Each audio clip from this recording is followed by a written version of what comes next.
Alrighty, and we're on. I'm joined here today with the beautiful Helen Shields. Say hello. Hello. And it was quite odd, actually. So how we connected was, so obviously, I run this BMW dealership in MacArthur, and Helen reached out one day. I did. Yep. And Helen was just like, oh, hey, what did, you talked me through what you were thinking, actually. Oh, goodness. Back then, I was actually still working at the Iconic, and I think from memory, I reached out because I was wondering whether you, in the area that I lived in, being MacArthur, would be interested in doing any kind of influencer, Instagram kind of workings with BMW and the Iconic. And I think that's how we connected, started, right? Yeah. And then, so I guess as a result of that, I think we did, I followed Helen on Instagram, and then, I guess, those sort of influencer type things, I haven't really done much of that with my work at all. And it's quite interesting because, in my so I started there 1st of October last year. I've had quite a few people reach out that were interested in doing things with us. And, because I haven't really got myself a clear strategy on what I want to do with it. I've sort of just said, okay, it's more like a blanket no for everyone at the moment. Yes. So obviously, I think in the past, people might know that we had Robert Whitaker as one of our affiliates. Yes. And Rob's a great guy, and but I think as a company, we didn't leverage things very well. It wasn't utilized very well, and I think from both Rob and the company's perspective, it didn't really drive. What I don't think anybody had clarity on what they wanted.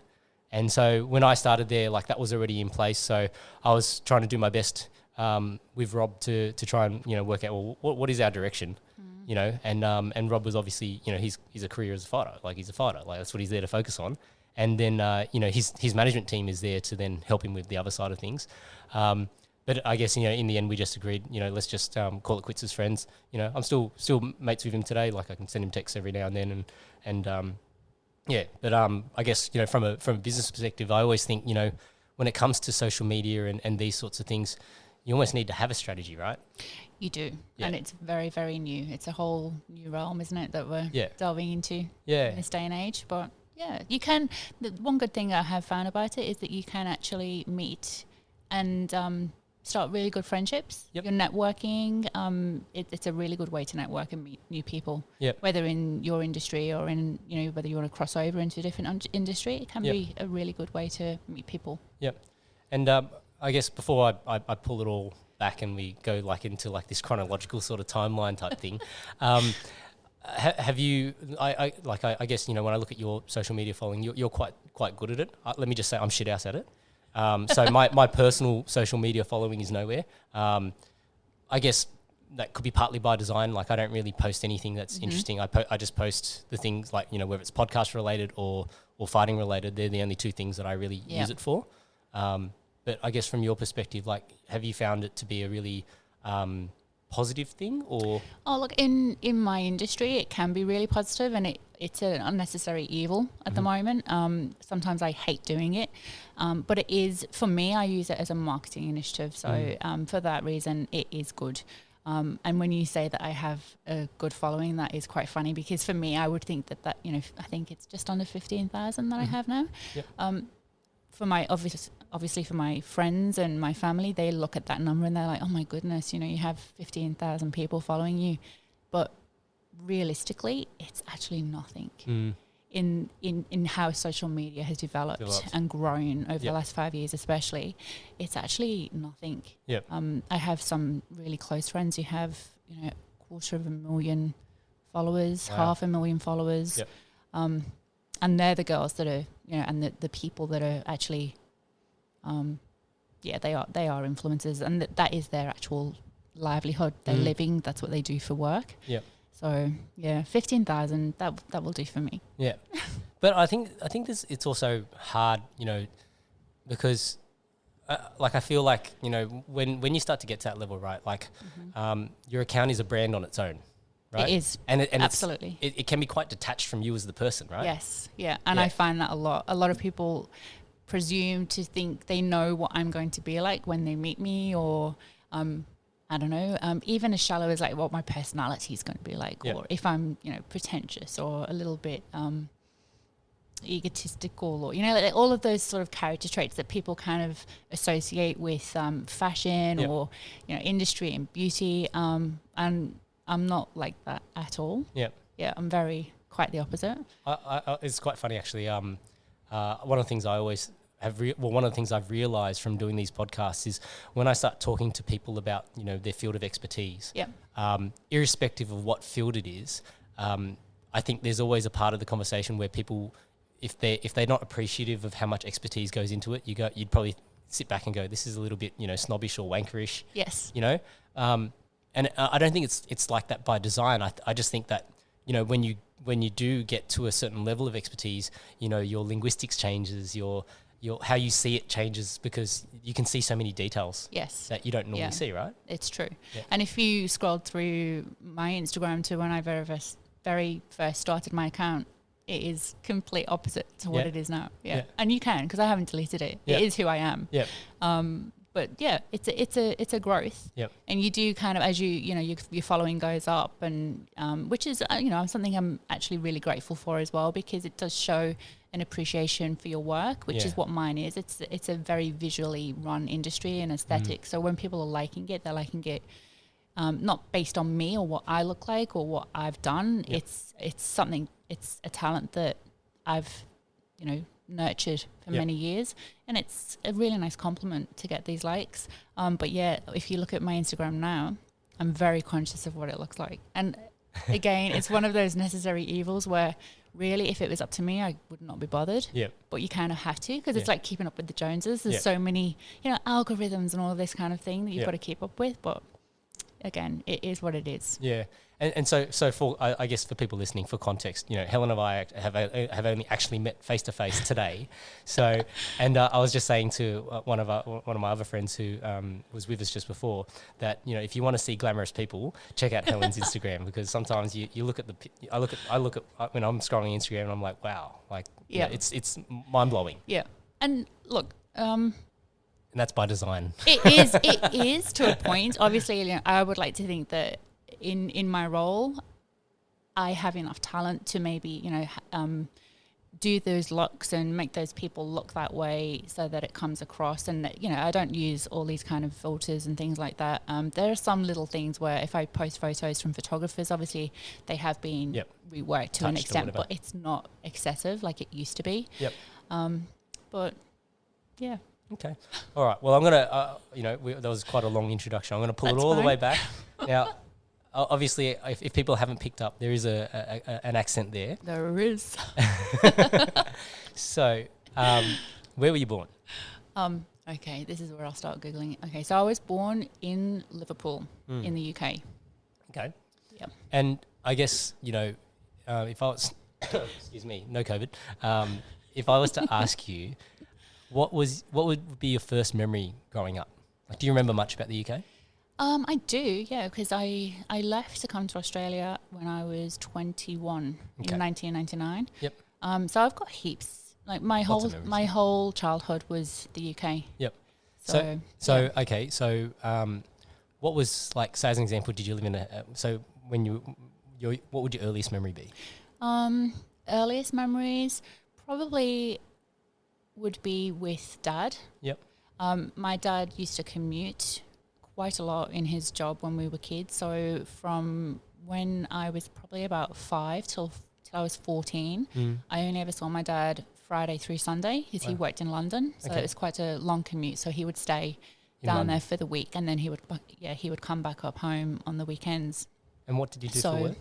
My dad is a structural engineer. He was the owner of a structural engineering company. So it just involved a lot of huge projects, like Canary Wharf actually was one of his. Wow. The big British Library. There was a lot of projects in Germany, in Europe, Euro Disney when they built that. Yep. Yeah, that was quite fun. He used to come home and show us all of the, the pictures of the rides that they were developing and stuff. Yeah, so that's what he did. And so I think a lot of my early childhood memories were looking forward to Dad coming home. Yep. And then I was a bit of a daddy's girl in the sense that I would be literally by his side the whole weekend. Yep. So if it was walking the dogs or going for a bike ride or changing tyres on the car, changing the oil, mowing the grass, going for the grocery shop, everything. They're kind of a lot of my first memories. Yeah, so it was him. As a dad, that's really heartwarming for me because, you know, my daughter, she's 4 and much the same thing, you know, like when I get home, she wants to be, you know, with me and on the weekends, you know, like she gets upset if like, so as an example, my kids, I got 2 kids at the moment, so a 4-year-old and a 2-year-old, and my son, he wakes up first and he will typically want to get out of the room and whatever else and start the day. And I've been trying to get my daughter to, you know, try and sleep in a little bit because she was a little bit sick, you know, with the cold or whatever. Over the last, you know, over winter or whatever. And then, you know, but she'd get very upset because if I'm going to leave the room with my son, she wants to come as well, you know, and so she's always, you know, wanting to climb on my back and do all those sorts of things and be close. So, you know, as a dad, that's really heartwarming to hear. Yeah. And we do remember. Yeah. We do. Yeah. It's really nice. So, and sibling wise, so how many? Sibling wise, I'm one of 4. One of 4. So my older brother is older by 10 years and he actually lives in New York State, in Hamburg. Okay. And he moved there in 1998, so a full year before I came to Australia. Wow. So yeah, my eldest brother Dominic moved there. I came here, and then my younger sister and my younger brother still live in the UK, in and around the Liverpool area. Yep. So, growing up with an older brother who was 10 years older. Yes. How was that? I kind of never saw him. Yeah. Only because that big gap is huge. Yep. And myself and my younger sister and younger brother, the gap was minute. Yep. My mum literally popped us out one after the other. Yep. Because I was a bit of a fertility baby. Yep. That's where the 10-year gap came from. She struggled for a while to get pregnant again. So she was one of the first ones who sort of started taking those the fertility medication back in the UK to help. And then I came along, and then Lynn, and then David. Yep. So it was kind of like there was a little bit of a not on purpose separation because Dominic was so much older. He was always off with his friends, and he was a bit more mature. Yeah. And we sort of were, the 3 musketeers back at home. Yeah. And he probably would have felt outnumbered. Getting on each other's nerves. But it was cool when we got older because obviously, he got his driving license and he could take you things. So, it was like, oh, can you pick us up from school? Yeah. Yeah, so I had my brother's 7 years older than me. Yeah. So I always talk about how I guess me being the younger one, and I see this with my son as well. That I was very impatient. Like I would look at the things that my brother would do, and I would assume that I should be able to do that as well. Yes. Not paying attention to the fact that there's a 7-year age gap. Yes. And so likewise, I got a 2-year-old who's like a 4-year-old because he just he wants to do everything that my daughter does. Yep. So I'm always curious about those sibling dynamics, Yes. Yeah, there was a little bit of that and a little bit of resentment because he was allowed to go out when you weren't, and but all in a good way. Yeah. Okay. Sibling rivalry. So from a schooling perspective, what do you remember about primary school? Primary school? That's going back. My primary school, I know the name. It was St. Austin's Roman Catholic Primary School in Egbeth. Was it a nice school? It was. I actually have the most beautiful memories of my primary school. When myself, and my younger 2 siblings were very young and school, kindergarten age, my mum actually didn't have a driver's license at that point. Okay. She never, I don't know, for whatever reason, she just never thought she needed to drive. And I just have vivid memories of pushing a double stroller in the snow to get to school. Okay. That is actually one of my furthest memories. So I would have been about 5. Yep. And so you were pushing? Yes, because I was one of those kids. Everything was a baby. Yep. So I wanted to push the pram. I wanted to change the nappy. I wanted, I was like this little miniature mother. Yep. And if anyone told me I couldn't do it, it was like, no, I have to. Mummy's little helper. Yes, So nice. I do have vivid memories of that, and the snow would have been about 2 or 3 foot. What? That thick? Yeah. Wow. Yeah. Because snow was a little bit more accurately determined back in those days, for global warming and all that kind of stuff. So in the UK, around that time, the end of year, like October, November, school time, big dump, you would know that it was coming. Wow. But we used to walk to and from school in that. Was it a long walk? Oh, it was when it snowed. Probably on a normal day, it would have been about a 20-minute walk. Yep. Not too far. Yep. Nice little, suburban streets. But yeah. Okay. Yeah, see, it's funny. So my parents sent me to a primary school that was quite far from where we lived. So when I was born, we were living in St. Clair, which is out west. And my parents had bought, I think, a block of land in the hills area. Yes. So they started to send me to primary school in the hills area, thinking that we were going to move into this house. Yep. And that didn't happen until I was in year 4. So basically I was 10 by the time we moved in. So all of my early primary school years was basically spent an hour in the car each way. My parents' office was in Blacktown. So, even after school was spent, at the office in Blacktown and those sorts of things. So, I remember obviously, spending lots of time in a car and, I think you get quite adept at falling asleep in the car as a result of it because you spend so much time in a car. But yeah, it's just one of those things that when you think back on it, you don't really appreciate, some of those little things, right? Yes. Yeah. Yeah. So, how would you describe yourself as a kid? Like, what kind of kid were you? I was very artistic and very, I would say, socially outgoing. Yep. Very funny, but not the class clown. Yep.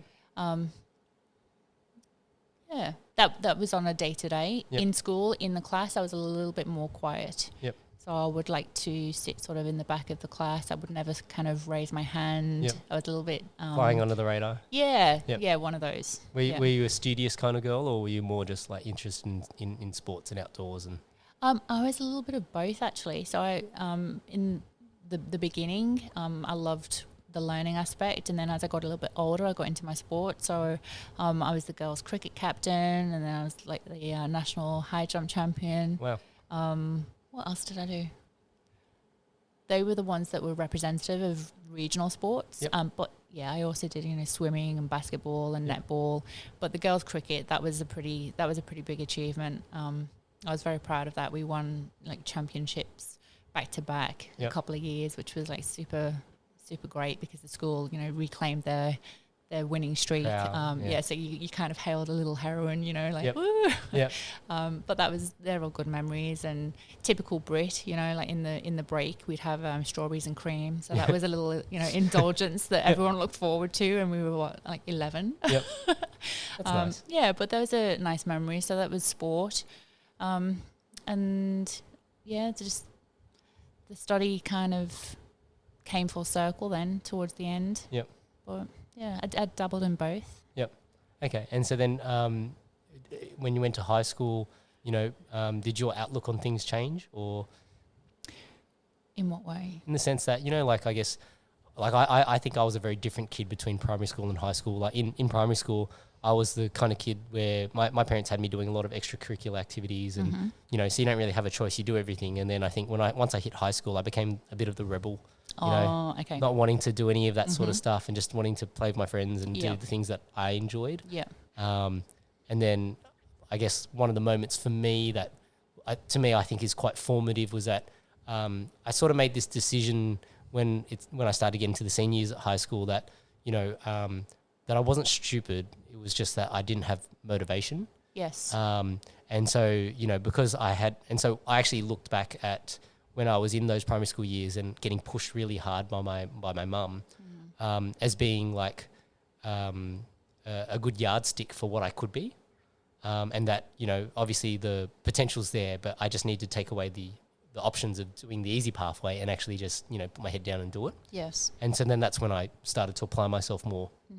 So I would say it's like, you sort of peak at year 6, go on this downward decline from years 7 to 10, and then years 11 and 12, try and pick it back up. Yeah. That's sort of what happened for me. But okay. Yeah. Yeah. I was good through primary school. Yep. Applied myself, and I was very much an A and B student, which was and not from trying. I just really enjoyed school. Yep. And then I think when I went to high school, the first couple of years, I kind of struggled a little bit because I think the whole dynamic just does change. You know, and pre-pubescent and all of those kind of factors start coming into play, and you know, boys and distractions. Yeah, distractions. And I was never actually one for that. I was a little bit of a tomboy then by the time I reached high school. So there was a lot of girlfriends of mine that, you know, started doing, you know, makeup and dance and all these kind of things, where I was out playing soccer and making bike tracks in the forest with, you know, mountain biking and BMX and all that kind of stuff, which I loved. And a lot of my friends were boys as well. So we'd just hang out and kick ball and actually hang around with my siblings. So it was really nice. And then we moved when I was just before my 14th birthday. With regards to my dad's job, we moved down south to actually be with him because his role kind of needed him there a little bit more. Found it a bit difficult. So, and obviously he was getting older, so the novelty was well and truly worn off for the travel. So we moved down there, and it kind of, I don't know whether kids down south at that particular time, they were just a little bit more mature and a little bit more worldly in their approach. Is that the big city thing though? Yeah, I think it was just that whole London aspect, and it kind of like, you know, it was like deer in headlights kind of thing for me. Shocking. Yeah. Everyone had boyfriends, and, you know, they were going for restaurants for dinner, and they were 15. And I was like, hold on, what is this? But it was fine. I struggled with it for a little bit, and I think I did kind of become a little bit introvert. My sister she actually was quite fine. Didn't really bother her. There was I think there was about a period of 6 months where I just would, you know, cry into my diary. I wanted to go home and all of the, you know, as you do. As you know, you just know you miss the norm, what you're used to. I soon got over it. But I did all my end of year, what do you call it here? Your HSC. HSC, In the UK, it's the GCSE. So I did all of those down in London. So I spent the last 3 years of my schooling down there. And so did you have an idea what you wanted to do after school? I did, yeah. I did. There was two things, and they're completely different. This is the inner workings of Helen's brain. So the first one, I always wanted to be a kindergarten teacher. I just loved the idea of having a room full of tiny kids. That brought me so much joy. And then I also wanted to be an interior designer. So they were the two things leaving school that I really wanted to do. The interior design aspect was from my love of art and drawing. So, you know, I took those as my electives and as my A-levels. And so when, just talking on that art piece, right? So yes. Was you, like in terms of art, was it the drawing aspect, the painting aspect? Which part of visual arts did you like the most? Drawing and painting. Yeah.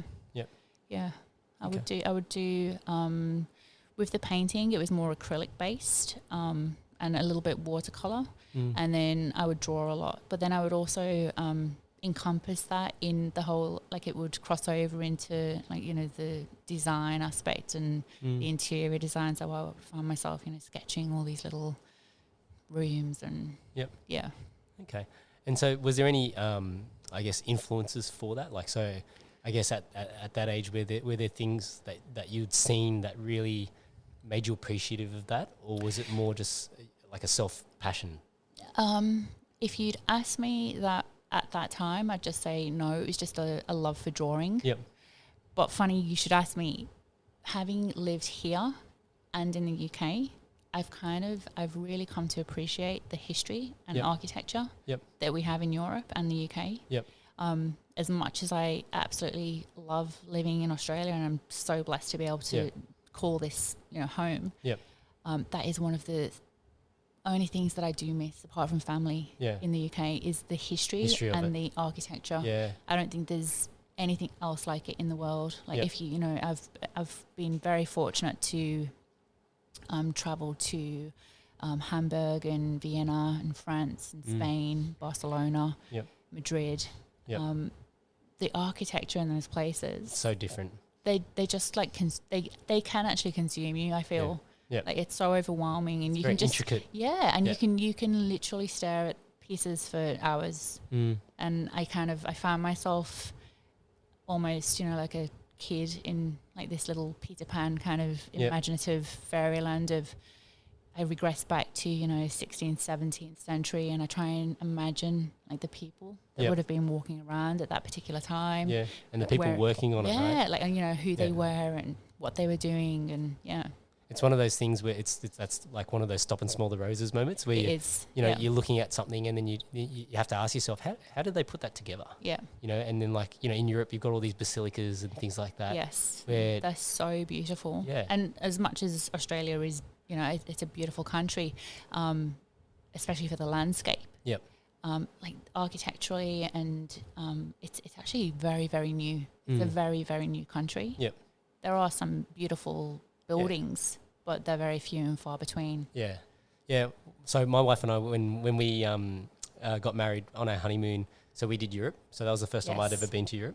And so we did a whole bunch of different places. But, I guess when you go from country to country and you get to see, how diverse, so as an example, architecture in Paris versus Barcelona versus San Sebastian, like these kinds of areas, even like we went to Sicily, and I actually really love Sicily. Like it was just one of those places where we hired a car and we literally drove like around the whole of Sicily.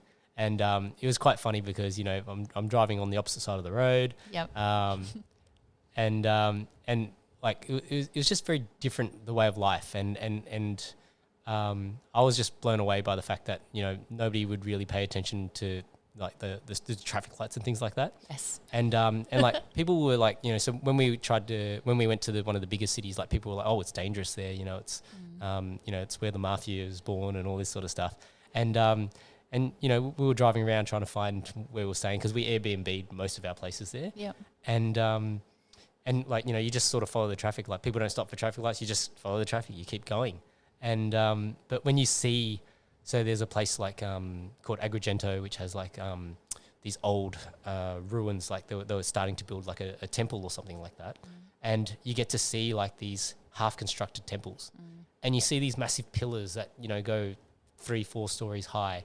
And it's like, where did they get this stuff from? Yeah. Like, and not only, and how did they piece it together? And then, like, when you look at it, it's not like how we've got, bricks and mortar. You look at it and, like, every piece is also structural, and it just manages to hold itself up. And obviously, over time, some of them don't hold themselves up. Like, when we went to Rome, I think because we were sport from Sicily, it was almost like you see the ruins in Rome. And whilst it's, I guess there's so much history there, because it's so dilapidated, you don't appreciate it as much. Yes. At least that's how I felt. Yeah. Maybe I was just, a bit of a snob for it after, You were spoiled by Sicily. Definitely spoiled because, so we were probably the only Asian couple rolling around in Sicily, first of all. So that was a challenge in itself because, Sicilians, in terms of language, like in Rome, you can get away with speaking English in Rome because everybody speaks English. There, it was literally, almost like get the guidebook out and start trying to string together some sentences. Like we found this restaurant where it was a family-run restaurant, and the daughter was so excited to have us come in because she was studying to be a chef and studying at uni and things like that, and she was like trying to speak English to us and then like they just kept making us like all these different foods to try. Oh, that would be my dream. Yeah, it was just so different. Yeah.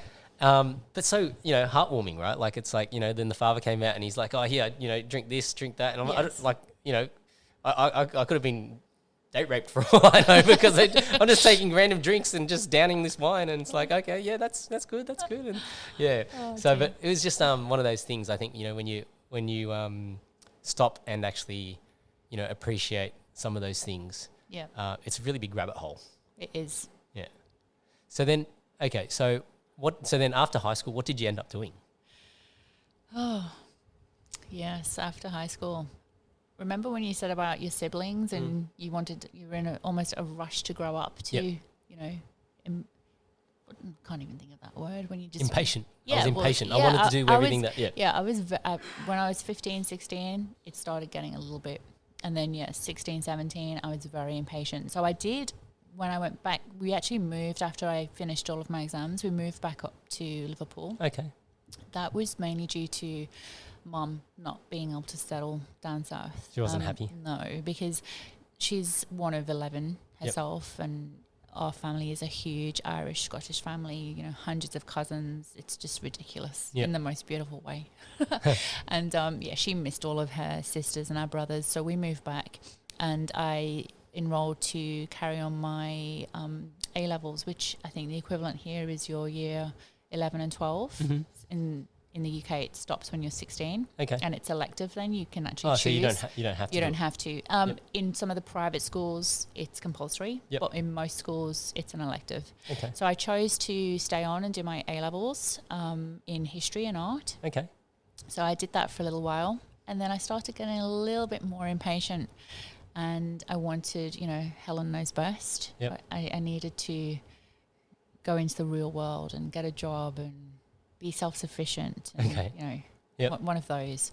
So that's what I did. I finished my studies a year in, and I actually started working in the city in an accountant's firm. Okay. As an office administrator. And then during the evening, I would learn, because we're talking a long time ago now. This would be 1994.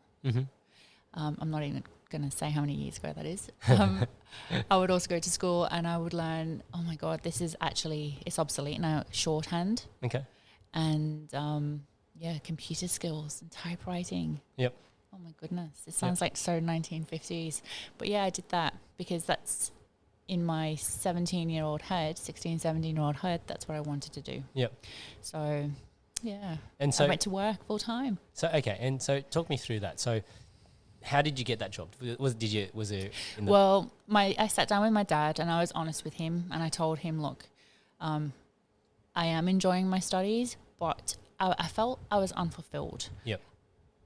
It wasn't that I hated school or I didn't enjoy what I was studying. I just felt like I wanted to do more. Yep. And, you know, it's always that sometimes, you know, the grass is greener on the other side. And that's what I thought as a kid, that I could study and that I could work at the same time. So I did sit down with him and I said, could I, you know, quit my studies? And if I find a job, if you give me 2 weeks, can I continue to do that? So we made a deal that if I found a job within 2 weeks, I could quit my studies and I could start working. Yep.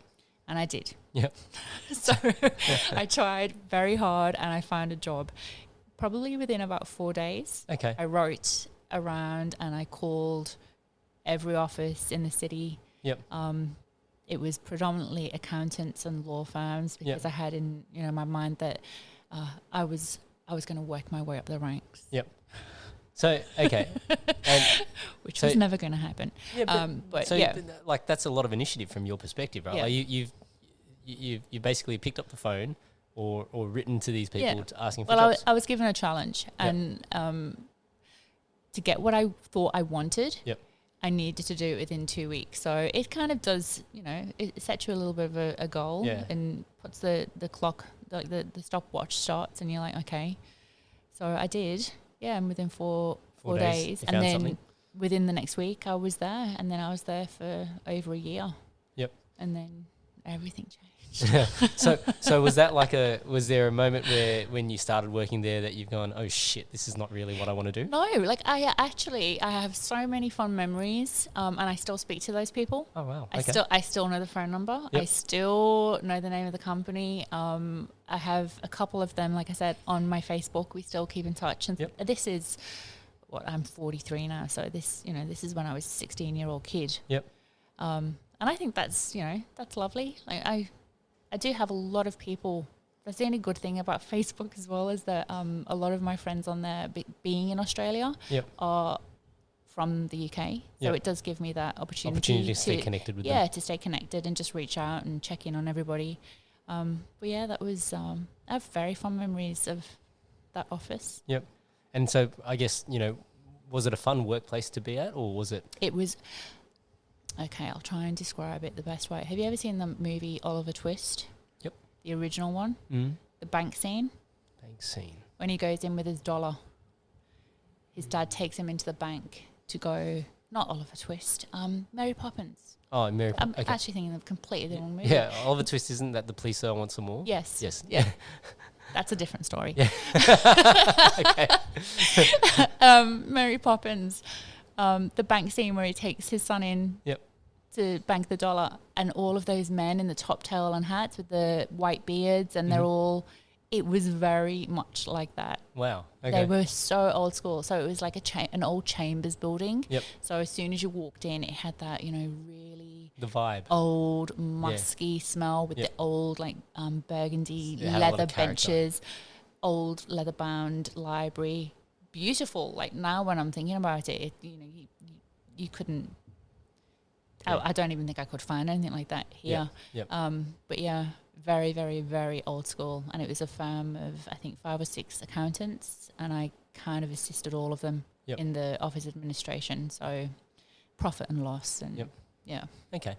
And so then, I guess, after that year when everything changed, what was the catalyst for that? Oh dear. It's kind of how I ended up here. I met a boy. Okay. Yes, an Australian boy. Yes. Yeah. The end. Yeah. Okay. Wow. that was fast. Okay, we'll wrap this now. So, okay. And so, what? So he was there for work or study or? Yeah. So I met him, I think I was about 17. I was close to 18 at this point. And we just met on a night out, and he was Australian. He's a little bit older than me. Very handsome. Was it his accent that intrigued you? It was the accent. At first, he had. Look, this is the 90s. This would be 1994, 1995. Yep. So Neighbours, Home and Away, very, very popular on the TV. Yep. It's really big in the UK, right? It's absolutely It's one of those huge. things that, I there was a period in my life where I was a little bit into Neighbours, but as a kid growing up, I know I did watch a bit of Home and Away, and then somewhere along the lines I shifted over to Neighbours and never got back into Home and Away, and then after that never really got back into Neighbours either. But yeah, in school, Neighbours became a cult. Yep. It was ridiculous.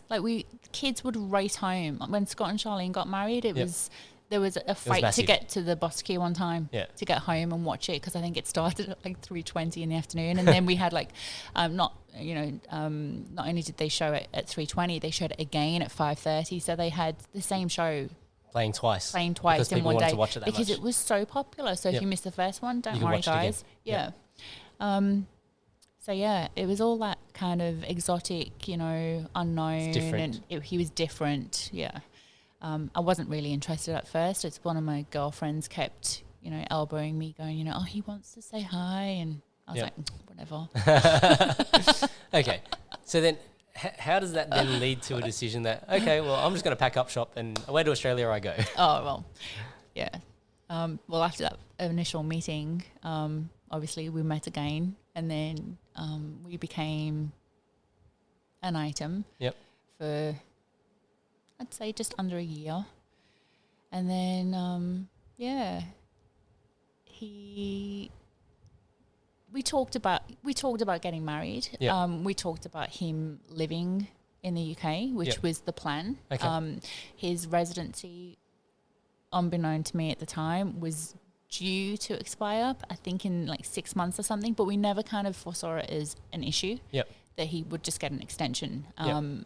And then it sort of got a little bit difficult as it played out. We went through a few little proceedings with the local member of parliament and stuff to fight for him to be able to stay. Yep. And he had the backing of my family as well. So in the end, he was granted residency, which was great. So, we'd got married, and Rebecca was born in the October. And then I think when she was about 1.5, he said to me, that was the first time that he said, maybe I really want to go back to Australia. And I was like, oh, okay, well, this was never talked about. Yep. And it just got, I think, for him a little bit more progressively annoying, under his skin. He really wanted to come back. Yeah, there he was was something. homesick or something. He was homesick, or he was just missing something, or he just wasn't feeling fulfilled. Yep. So I kind of had to listen. And then eventually when Beck was 2.5, he made the decision, look, I'm just going to go. So he actually went before me for 2.5 months. Wow. To because he's obviously had all of his friends there and a few family members. He wanted to get his job sorted and, you know, sort out a place to live and just get everything in order so that me and Beck would just arrive and it would be great. And so that's what we did. Okay. And he went out in the February, I remember, because he missed my birthday. Yeah. I wasn't very happy about that. And then I followed him in the April. Yep. Yeah.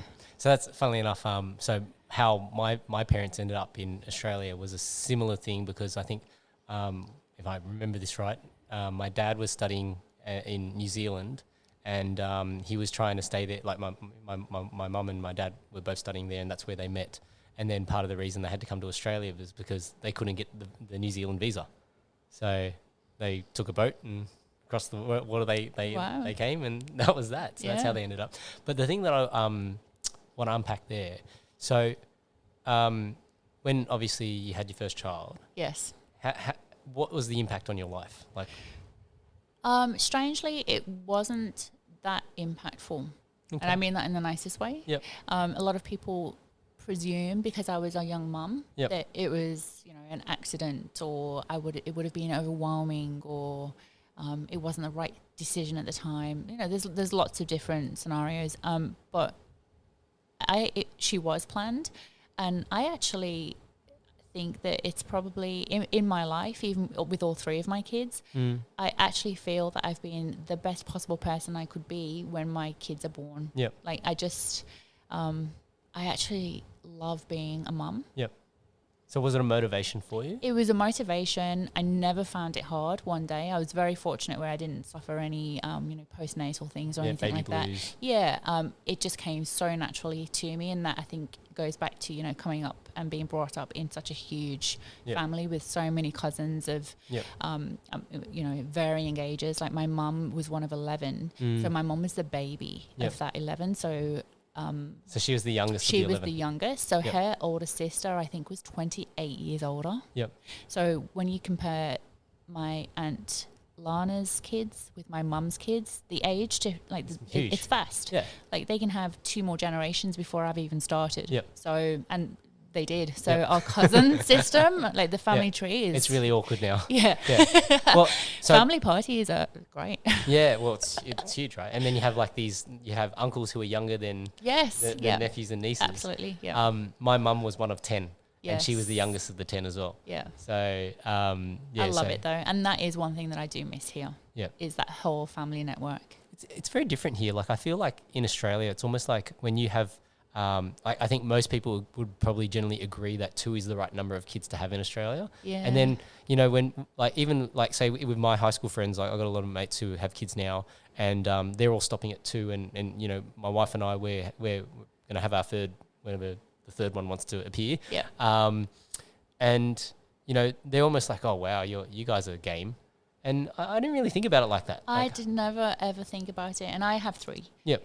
To me, it was just a natural progression. It was just, and for me, like the thought of, you know, Christmases and birthdays, it may, forgive me if I sound like I'm, you know, going off into fairy tale land, but, you know, like all sitting under the Christmas tree, and as I get older, you know, my kids with their kids and things like that, that absolutely motivates me to give them the best that I possibly could in life, because if I end up with that at some point, I'll count myself truly blessed. Yeah, that's a blessing. Yeah. Absolutely. Yeah. Yeah.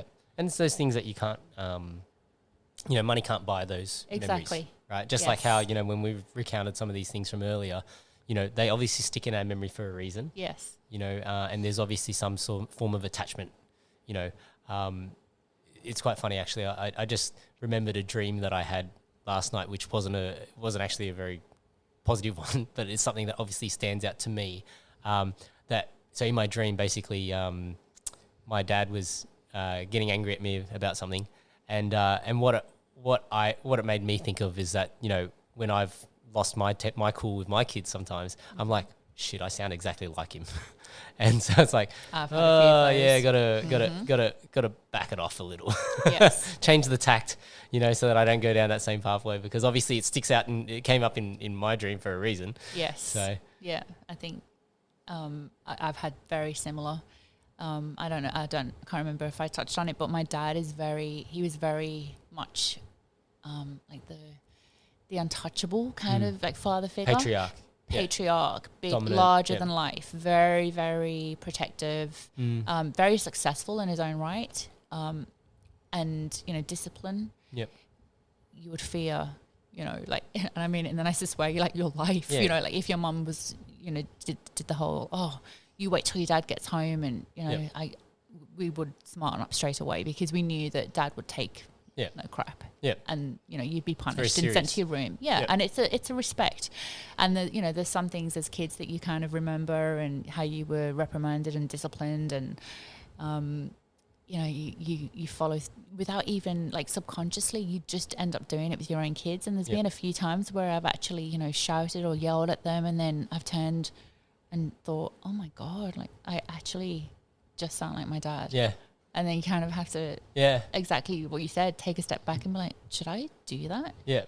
But and you got to think about it, right? Yeah. Like, so, I'm really big on thinking of, and I guess this is because of my work and stuff. And then I start thinking about, second and third order consequences. Like, the direct consequence is obviously that they stop that behavior. Yes. But then, is this causing some kind of trauma for them, in the future? And I start thinking about these things and then I'm like, oh, crap. I think we turned out okay. Yeah. I think it's the generation after us and then even my youngest now. Yep. I think they're going to they would benefit from the discipline that we had. Yeah, but I think also the world's different. Yes. Like, absolutely. The environment's so different that you can't parent the way that we were parented. You can't parent with the heavy hand and expect.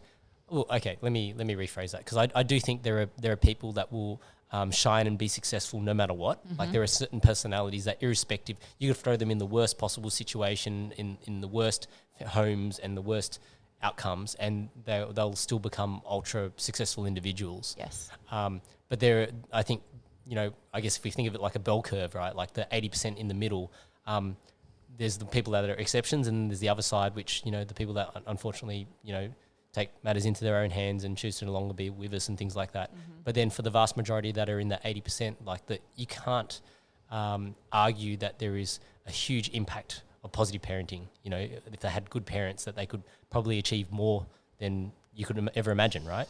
And that's one of the things, I guess, so me as a dad, right? Nobody really ever hands you a guidebook when you become a parent to go and say, here you go, you're now a mum, you're now a dad, and this is, how you need to think about when you're educating your kids. Nobody gives you that. Yeah. And then everybody's always the first one to give you advice and say, oh, don't do it this way and don't do it that way, or you're doing, why don't you do this, or why don't you try this? And I think every parent is guilty of offering the same advice to other people. Yes. Whereas, I think maybe it's more beneficial to talk about, okay, well, instead of just offering advice, like, how about we talk about the resources? Like, what are some of the resources you can go and look up and read? And I think that's very true in this day and age. Yeah. The resources aspect should be highlighted more. Yeah. So, like, one resource that I always that's really stood out for me, because I picked up on it from another podcast or something like that, and it's a book. I downloaded it as an audio book, and it's called Raising Lions by an author named Joe Newman. Mm-hmm. And it was really, I think it's been really impactful for me because when I read that book, I actually realized a lot of things about my own childhood and some of the things that were in my head as a result of how I was brought up. Mm-hmm. And basically, I guess what the author talks about, he talks about how a lot of these, a lot of behavioral problems, so things like people say is ADD or ADHD and maybe even low spectrum autism or whatever, yes. Is not something wrong with the child. It's something wrong with how we've parented the child. Mm-hmm. And he really talks about, cause and effect, that, you can get the outcome that you want by yelling at the kid or smacking the kid. Yes. But you can also get the outcome that you want by doing it a different way. Yeah. Right. And basically, so his whole book is about that and how, I guess from a development cycle, kids, when they're born, their only method of communication is through crying. Mm-hmm. So they enter this stage that's called omnipotence, because they think they're the only one that's important in the world, because whenever I cry, people pander to me.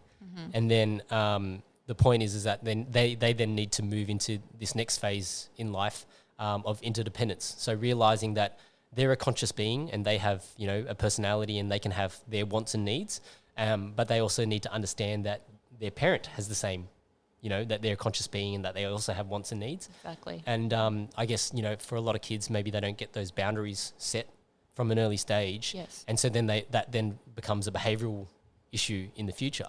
And so, you know, that, like, I guess that to me has been like a great resource. Like anytime anyone I know of that's having a kid, I always say, oh, you know, go and download this book, you won't regret it.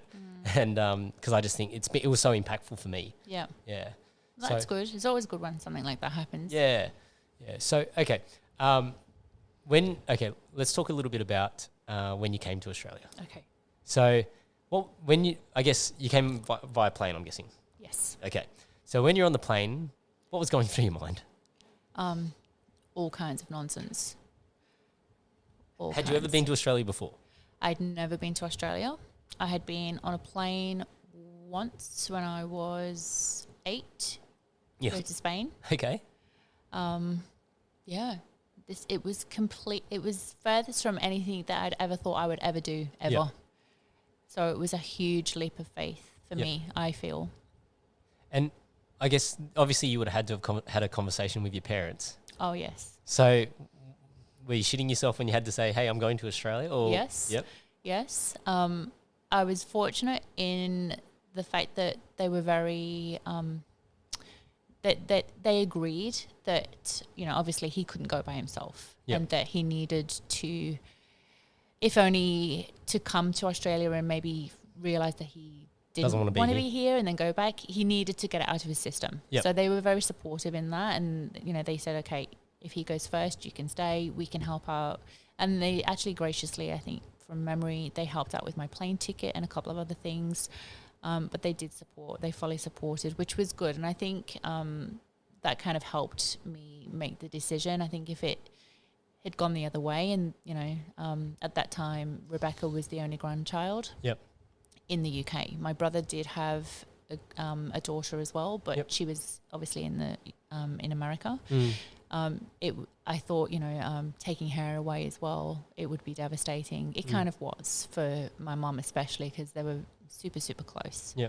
You know, she's only 2.5 and it's such a cute little age, and you know, you're taking them away from their grandparents. Yeah. But yeah, if they hadn't supported me, I don't know what you would have done. What I would have done. So in that light, it made it a bit easier. But on the plane, I actually think I just spaced out for a little bit because it was very surreal. Yeah, and there's so many thoughts going through your mind. Yeah, and I didn't know what to expect. It sounds completely horrendous to even say this, but I'm going to say it. The only experience that I had of Australia was things like Crocodile Dundee, all those horrible cliches and like the movies. And again, like I'll say Neighbours and Home and Away. And so I did not even know what I was expecting. I thought I would just rock up and, you know, 2 minutes off the plane, there would be Bondi Beach, and it's all... I came in April, so let's just begin there. That's the beginning of winter, kind of spring. Fall, autumn. So the weather was not... I think I had maybe about 3 good weeks of good weather. And then it started raining a lot, and it was cold, and I was at home with a 2.5-year-old thinking, what is this? Why is it? Might as well just stay in England. Yeah, why is this happening? Like, where is the sun? So I just didn't know. And so when you first came to Australia, so did you come straight to Sydney or? I did. I've always been in Sydney. When I landed, our first home was in Bronte. Okay. Well, that's nice. That's 2 minutes from the beach. It's a beautiful place. So that's 2 minutes from the beach. Yeah, I mean, I landed in a good spot. Let's be frank. He did well.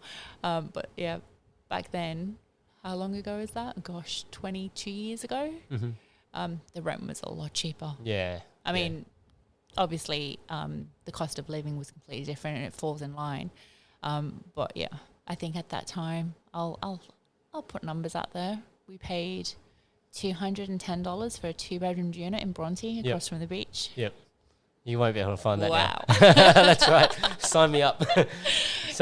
Okay. And so then so I guess, you know, when you first came to Australia, then were you just at home for, how long did you spend at home before you then were like, okay, I need to go and do something, get a job or something like that? Yeah, well, I didn't have the right to work straight off the bat because of your spousal visa application and things, so I wasn't actually legally allowed to work. So I had to wait until Jack, that's fast forward, Jack didn't exist at that point. But for a year or so, I was not allowed to work. Yep. But I basically got pregnant with our second baby quite soon after I arrived. Yep. And after he arrived, when Jack was about 10 months old, I got my right to work visa. And I started work. Okay. So when he was 10 months old, Yep. I went straight back in. Straight back in. Yeah. So, okay, so then what was life looking like then? So you've got a 2.5, 3-year-old? Yes. And then you've got a newborn. Right? How did you balance this? Because you wouldn't have had the support network that you had when you were in the UK. No, I hadn't. I actually had no one except for my husband. Yep. So it was a bit tricky. I'm not gonna lie. The first job that I was able to get was in a place called the Hakawa Club in Hall Street in Bondi. Okay. So that's actually no longer there now. It's now where Bill's is. Yep. It used to be So it was a restaurant back then? It was a predominantly Jewish club. Okay. So a little bit like an RSL for the Jewish community. Yep. Had, your bistro and your function rooms and your pokie machines and the gym and everything. But it basically looked after the bigger Jewish community in Bondi. And it was a great place. I've met lifelong friends there who I'm still friends with to this day. But that was great because I would work from 6 p.m. So it sort of allowed us to co-parent in a good way. He would come home. Yeah, he would come home, take the kids, and then I would go and get my little fix for 2 or 3 nights a week. Just socialise and work and use the brain, and it's good. And so then from that workplace, how long were you at that workplace for? Ooh, probably just over a year or something, I think. Yep. Yeah. And then what did you move into after that? Well, that's when things kind of turned a little bit upside down and back to front and everything. So when Jack was 1, before he turned 1, my dad got very ill very suddenly, and he had to have a quintuple bypass. Wow. So I actually went home for a little bit. Yep. And so the kids came with you, or? The kids came with me. Yep. Okay. Yep. And then when I got back, because I was there for just over a month, to support Mum and in the recovery process, because he did recover very, very well. So the operation was successful? Yeah, it was successful, and he did recover, but it was very very emotional. Very emotional and very overwhelming, in the sense that my dad was such, like we were talking about, this patriarch of the family, and he is larger than life. Yeah. Even in physique, he's very, very large, and he had to lose all this weight and for the surgery, because it was such intense surgery. I think it was 12 hours. Wow. He was actually. So it would have been underneath. Would have been open heart. It would have been open heart back then. Yeah, and they actually had to, because it was quintuple. They took the vein, the main artery from his leg as well, and used that to replace arteries in his heart. Yep. So after that, when I got back, I was kind of informed that the marriage was over. Oh wow! Just like that. Just like that. Okay. So that would have been a big adjustment for you as well. I had been replaced. Oh, okay. All right. But again, life throws these little things at you, and So okay, so what was going through your mind at that point? Because obviously, you just gone through this very emotionally taxing time with your family. Yes. You've come back, and then now you've got this very stressful home situation. Yes. Well, he told me whilst I was still in the UK. Okay. Yeah. So because he hoped that I wouldn't come back. Okay. Yeah. But and then, what was, I guess, so then was there a part of you that was like, well, I'm not going to go back, or No, was it always in your mind to go back? At first, the shock was Yep. completely devastating. Yep. And it took me a little bit to process. But after that, I kind of came to the resolution that no one could kind of tell me or dictate to me what I could or couldn't do. I kind of went into that whole mindset, like you can't tell me. Yeah. And then the other one was I'd already experienced Australia. Yep. Compared to the UK. Yep. And then, having 2 kids, I kind of realised that for me and for my 2 kids, that I really wanted to be in Australia, and that if I was going to give them the best opportunities, and I don't know if this falls back, to my childhood, or because I had a really great childhood growing up and I never wanted for anything. I was never spoiled, but I was very fortunate in that way.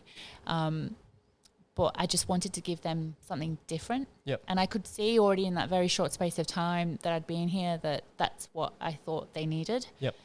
So I just chose to come back by myself. And so then, when you came back, like, where did you stay? I went back to my unit. Oh, I just made sure that he wasn't there. Okay. But yeah, he'd already gone. Okay. Look, it was fine. Yep. Like we had made, plans, and he would not be there, and so that's what happened. Okay. And I came back and just thought, well, here we go. Let's go. Yep. Okay. So then, from a working position, obviously, then you'd have come back, and then your first step would have then be, okay, so I'm staying in this place. I've got a place to stay at least. Yes. Now I need to try and work out how I'm going to live. Yes. Yeah. Yeah. So again, we just go back to 16-year-old Helen on the phone. And this is what I've told my kids as well. Like, be personal. Pick that phone up. Make phone calls. Yeah. Introduce yourself to people. Connect. Yep. Exactly. And there just isn't enough of that at the moment. And so that's exactly what I did. And I went into a few, I picked a few offices and a few businesses that I knew in the area, and I went and introduced myself, and I wrote resumes and introduction letters, and I posted them. Yep. Email was kind of, kicking off back then. So I emailed a few people. And I got a really beautiful phone call from this lady who wanted me to be a PA for her. Well, there was a job opening of a PA for her husband, who's a financial advisor. Yep. But as it turned out, he needed someone for different days that I could work, because at that time I could only do, I think it was 3 specific days. Yep. That lined up with childcare that I was able to get, which as mums we all know. Yeah, it's not easy to get what you want. It's super hard to get the days you want.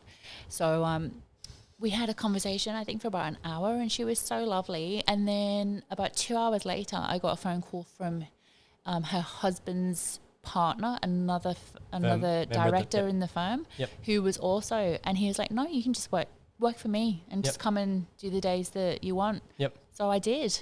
Wow. And I went for an interview, obviously. Yep. And I started working Bondi Junction in financial planning industry, and I was like his PA / office manager, and it was, really good. It's a pretty good strike rate to be.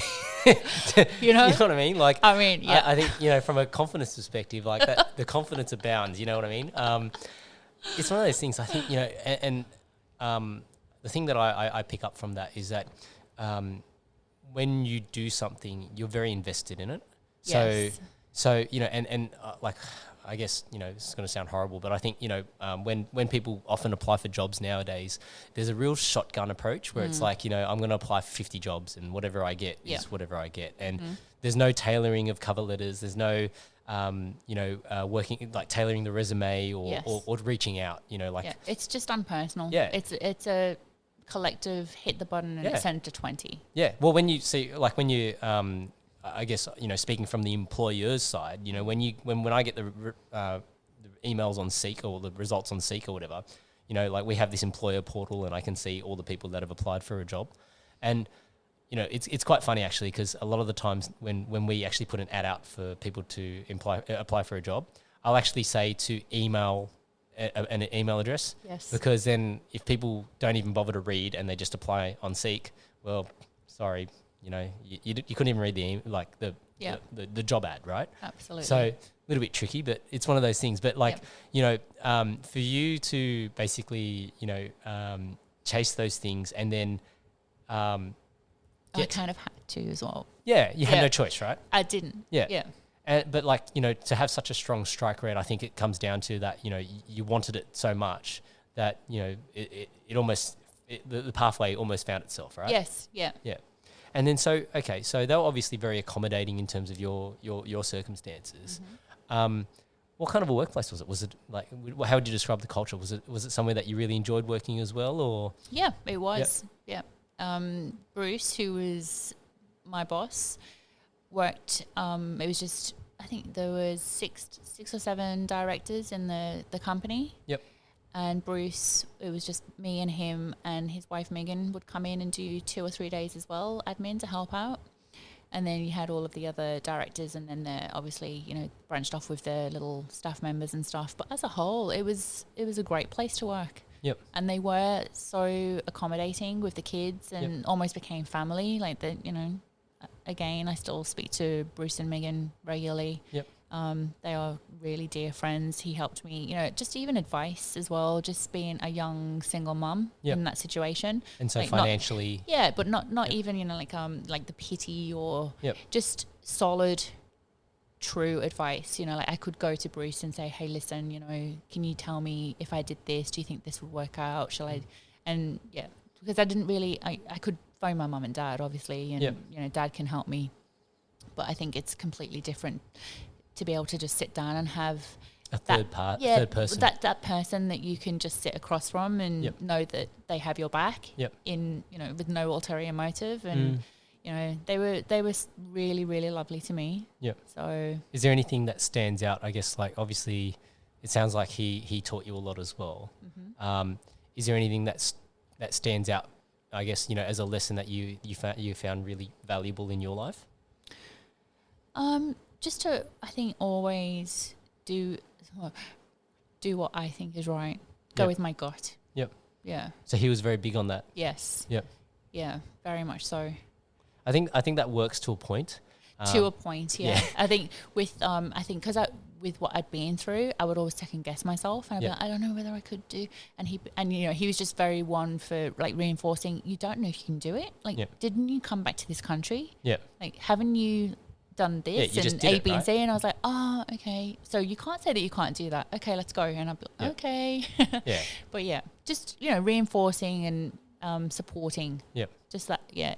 I think support was a really main really thing. Big. Yeah. Yeah, absolutely.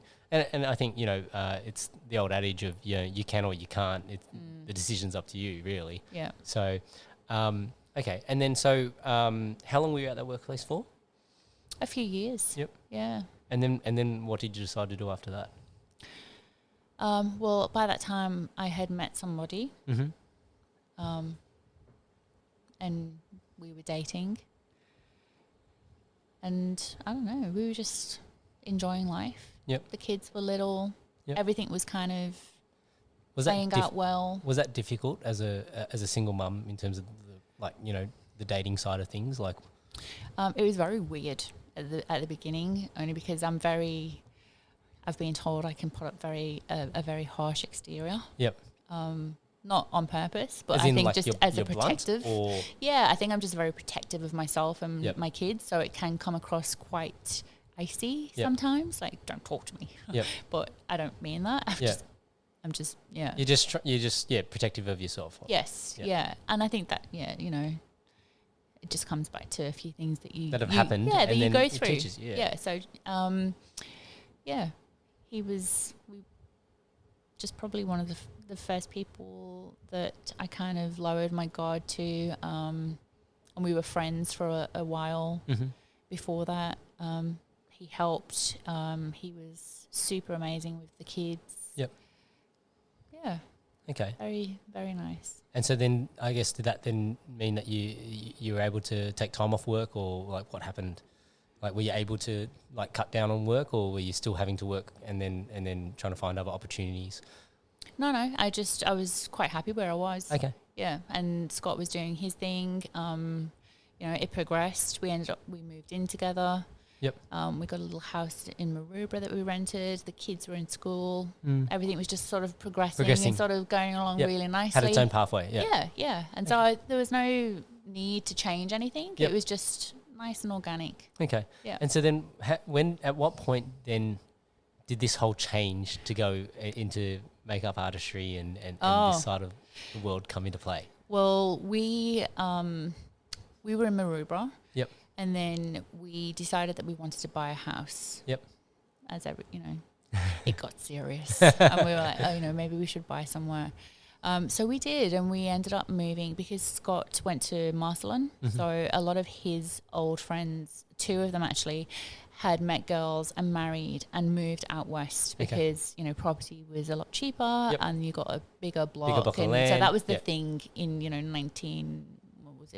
2002, 2003. Yep. Everyone started that shift out towards the suburbs. southwest and suburbs.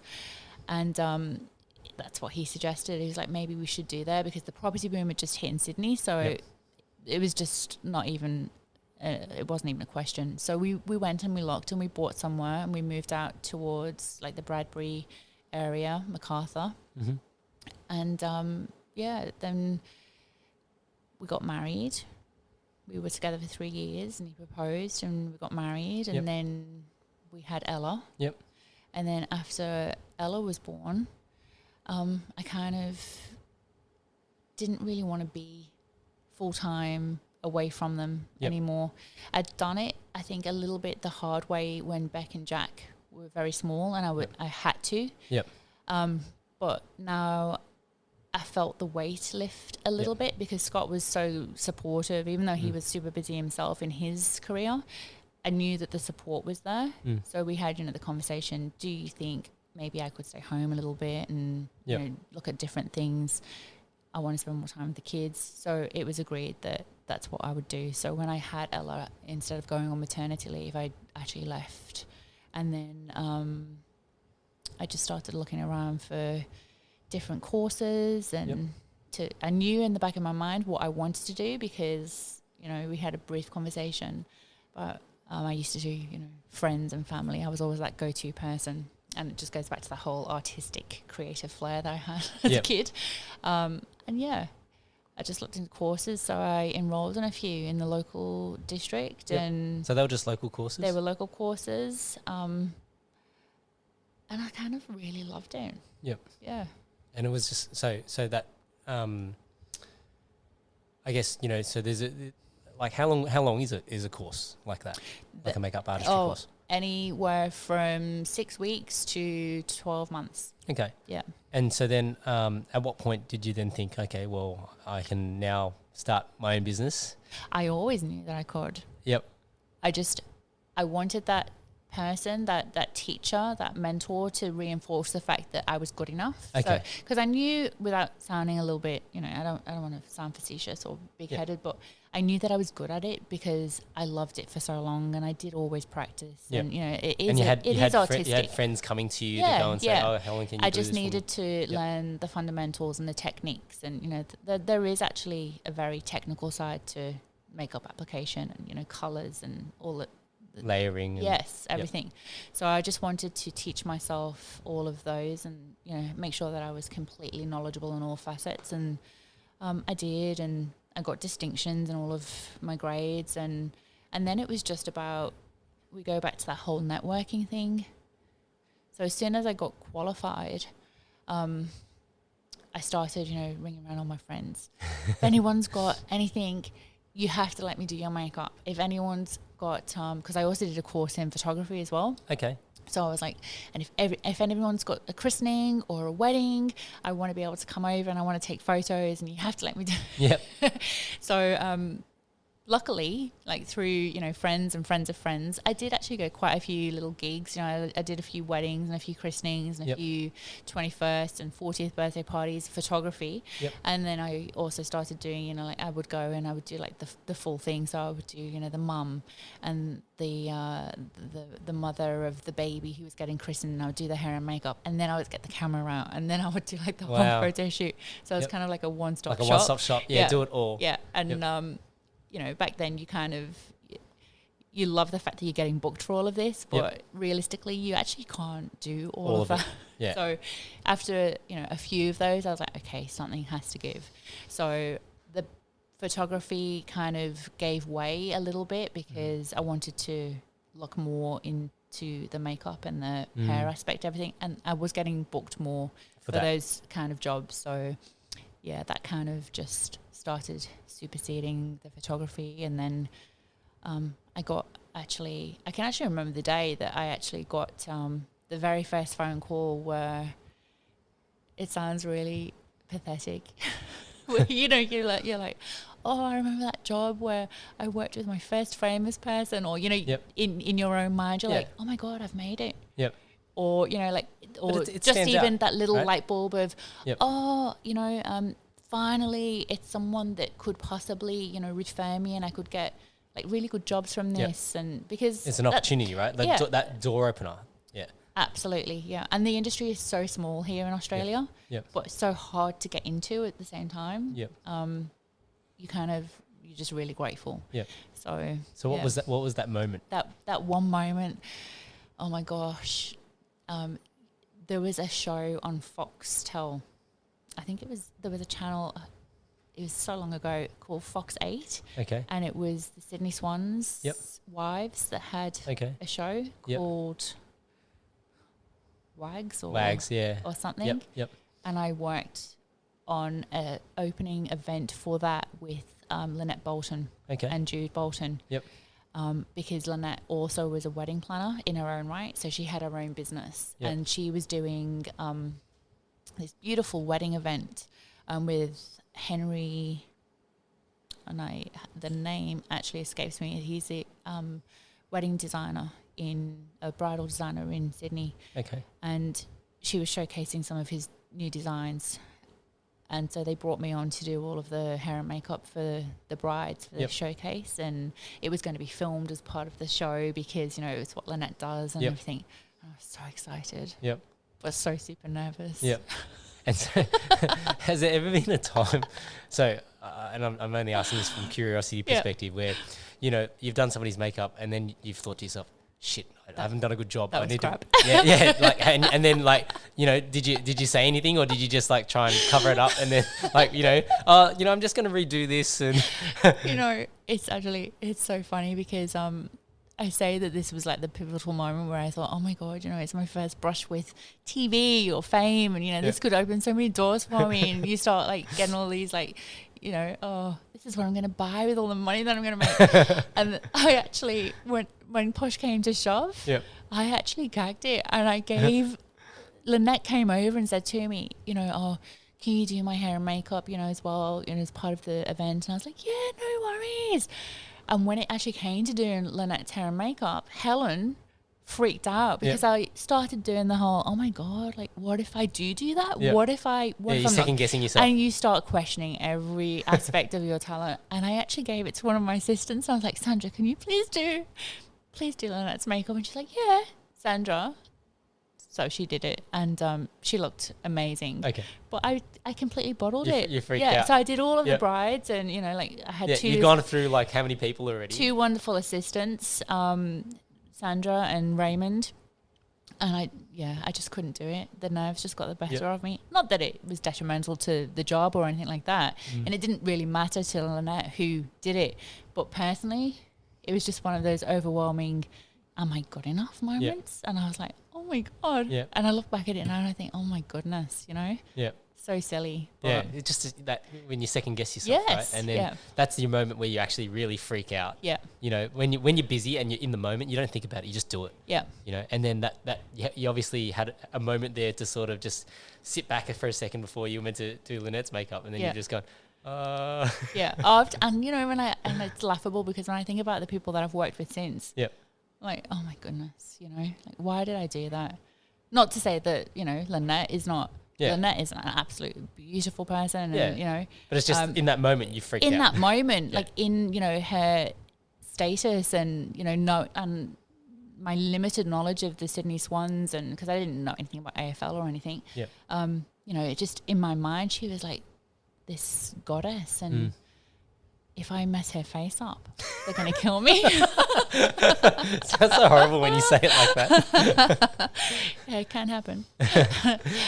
So then, obviously that did open up a lot of doors for you, right? I met a lot of people that night, Yep. and I made sure to work the room, Yep. and just network and chat to people and business cards and, make eye contact and Yep. try and make a good impression and be confident. And did you obviously see a spike in bookings after that? I met somebody that I started working with on a regular basis, doing a lot of showcase runway shows for up and coming designers and things. So that helped, and that gave me a lot of confidence as well in my own work. And with timings and runways and fashion, got to meet a few more celebrities and fashion designers. But just the experience as well of doing all of those things just gives you that confidence in yourself to do more. Yeah, and not second guess yourself. Yeah. So from, I guess, when you're dealing with, like, have you ever really freaked out when you're doing a celebrity or anything like that? Or is it just more, you've gotten used to it? Like, obviously, at the start it would have been quite nerve-wracking. Yes. Yep. Yeah. I don't really freak out. I just get very quiet. And just I concentrate a lot. Yeah. But yeah, maybe that's internally freaking out. I don't know. Yeah. And is there a I guess, depending on whether something's going to be filmed versus photography, is there a different style that you have to apply? Like from I'm just talking about a makeup fundamentals thing, but I'm just curious. Very slightly. Yep. Yeah. Obviously, if things are getting taped and videoed, it's more of a live view. So you can't go back and change that. You can edit segments, but you can't change, shine or a mistake that's there. It's going to be visible no matter what. Whereas, if you're doing like a photo shoot, you can adjust. If something has not been seen, God forbid, like when they get the final proofs, you can go, oh my gosh, can you Photoshop that out? Or we didn't notice it. I know it's going to be in massive pain, but can you do it? Yes, okay. And so then whereas on film, it's what you see is what you get. What you get. Yeah. Yeah. And have you had any of those moments where you've seen something on film and you go, oops, I missed that? No, not really. It's been pretty good. And I've only really, I've not dabbled heaps in TV. I've done a few little TV things like that, and then I did Bondi Inc. Yep. Which was again a great crew, and there's been a couple of things, and then I've done a lot of corporate and TV commercial kind of things. Yeah. And do you have I guess what's the most fun for you, like in terms of shoots? Like is it doing those commercial style shoots, or is it more just doing the data, like, your more regular, like client type based work? Like, what do you enjoy more? The funnest shoot that I could be booked on or that I've been on is things where I'm a collaborator in the overall vision. Yep. And, the best ones have been where, me and a stylist friend of mine and a photographer friend of mine have gone, we have a free day. Do you want to book a studio and we'll just put something together and just knock a few images out? Like, has anyone got a mood board? Is there anything that you want to do right now that you've been thinking about and you just want to, test? Yeah. And some of the things that you do when you're with your friends in that way is can be really beautiful. Yeah. So they're the funnest, I think, because everyone's on the same page and there's no pressure. There's no pressure, and the creative juices are flowing, which is great. Everyone's on the same page. Everyone's laughing. There's no rules to be adhered to. Like, they're out the window basically. You can do whatever you want. So that's good. Yeah. So then, how did the work with the Iconic come about?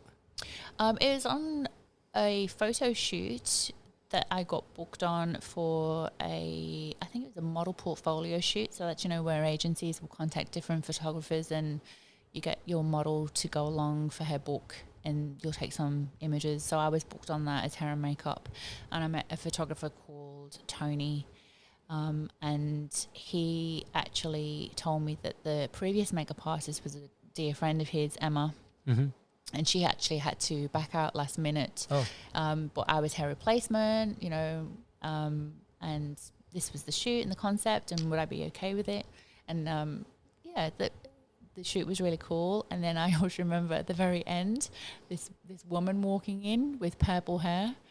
and it was Emma, and she'd been on the shoot that she'd previously booked, and she'd come past to see how the shoot was going on, because she couldn't attend both. We just clicked like straight away. We just became really good friends. We were both from the UK. We sat down, like Tony was taking photos, and we just sat ourselves on and we just started like the banter. Yeah, everything reminiscent from home. It was great. So met Em, and then just through chatting a couple of times thereafter, because I didn't actually know on the day, I realised that she actually worked at the Iconic. So the Iconic at that time was really, really small. And she was the only on-site hair and makeup. So I kept badgering her. I was like, you need to get me a job. So I would message her because, full-time roles or part-time salaried roles in these kind of industry and in this role are very few and far between. So, and I kind of knew deep down that the Iconic was not going anywhere, even though it was a very small startup at the time. I could see, just from everything going on in the world, that it was only going to get bigger and bigger and bigger. So I was like, you're going to need me. She's like, yeah, I'll keep asking. So I did. I kept. And then in the end, she called me this one day and was like, oh, they want you to come in for an interview. Can you come in? I was like, yes.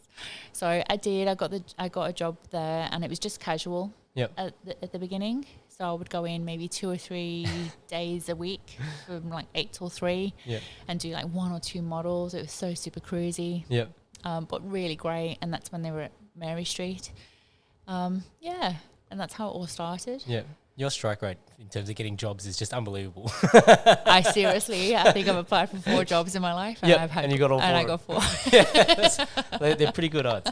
But I think I think one of the things that also stands out, just listening to some of your stories is you've also been really blessed with some great support networks and people, like good mentors, right? Like establishing great networks and friends and people who have really helped you along the journey. And I think there's also there's a magnetism to that, right? Like so, you obviously attract a certain kind of person to you as well.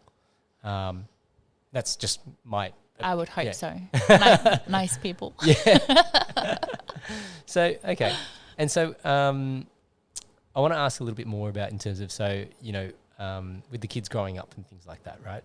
So were there any things as the kids were growing up that really sort of changed your outlook on things? So obviously, you got a successful career, kids are growing up, and then was there anything that sort of happened for, I guess, with them growing up that has made you sort of take stock and go, oh, hang on, I need to, invest some energy into this kind of thing? There was a couple of things that happened. My eldest, Rebecca, was a sensational soccer player and all-round sportswoman from a very early age. And she actually went on to play for New South Wales in soccer for the MacArthur Rams. And she was actually also scouted whilst playing for them to go and play in, I think it was America. It was not Brooklyn. There was a university in the States that wanted to give her a scholarship.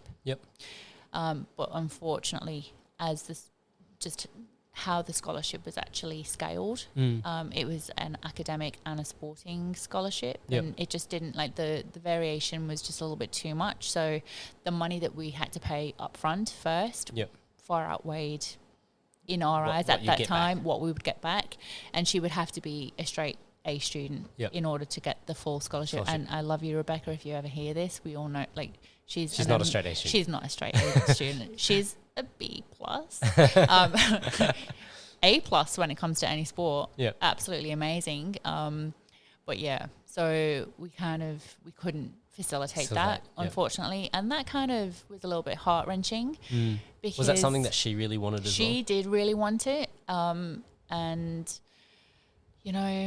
as a parent, you always want the best for your kids. And she, it did affect her a little bit in the long run when we couldn't do it. And she had a little bit of a downward turn, I really, because one of our friends did go. But she stayed and she still continued to play and she still excelled at what she was doing. She never gave up, which is the main thing. She still gave 100% to the team that she was on. And then she had a couple of little injuries and stuff. Obviously, she was getting older as well. So, her studies kind of became more important. So when HSC and everything like that came around, she'd kind of given it up a little bit. But from the ages of 7 through to 15, she was there really into it. Really into it. Yeah. Like every day. Like It's amazing. Like, I think, and I had a really good mate in high school, and he was really good at taekwondo. And so he was basically, in the lead up to the 2000 Olympics, he was training really, really hard for that. And so it would have been, I think it was on our year 10 camp. We'd gone to Canberra for, camp or whatever, and we're playing in the snow, and we're all throwing, snowballs at each other or something. And then somewhere along the line, somebody's chucked, a piece of ice, but it's cut his eye. Oh, gosh. Yeah. And, for basically, from that, so Ricky's eye got cut, and then it was actually on the eye. So I think the ophthalmologist or optometrist or whatever he went to go and see basically told him that, you can't do any contact because, if you do contact, you're potentially going to lose your vision in your eye. If you let it rest and recover, you'll probably get back to 99%, something like that. And so that was basically the year that he was meant to do his trials for trying to get into the Olympic team for Taekwondo. And I think, look, I'm only speaking from my perspective, but I think from my perspective, I think that really had a massive impact on him because obviously, he was really serious. Like I remember back in high school when he was preparing for a comp, there'd be like weeks when he'd just, the week before the comp, all he'd eat was rice crackers because he's trying to drop weight to compete. And after that, he actually, probably got involved in some of the wrong things, because he was banking on that. Like he wasn't really. Yeah, and when you've been so disciplined and worked so hard towards something and it's just taken away in a blink of an eye, and that's not even a pun. Yep. I apologise about that, Ricky. It is. It would be absolutely devastating because it's everything that you've ever wanted and you can't do it. Yeah. You kind of, I would assume you just have this overwhelming feeling of loss. Yeah. And, what if I can't do that, what can I do? Yeah. Well, he channeled his energy, into probably the wrong things. Yeah. And then I'll tell this story because I think it's a really funny story and it's in the past. So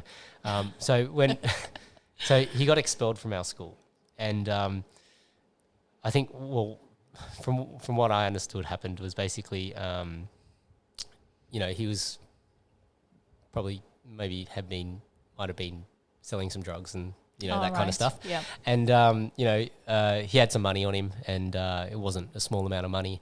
And I think one of the teachers probably busted him or something like that. And so then he was meant to get taken to the principal's office so they could search his bag and things like that. And from what I understood happened was basically as he was getting escorted down there, he's like keeled over like he was crook or something.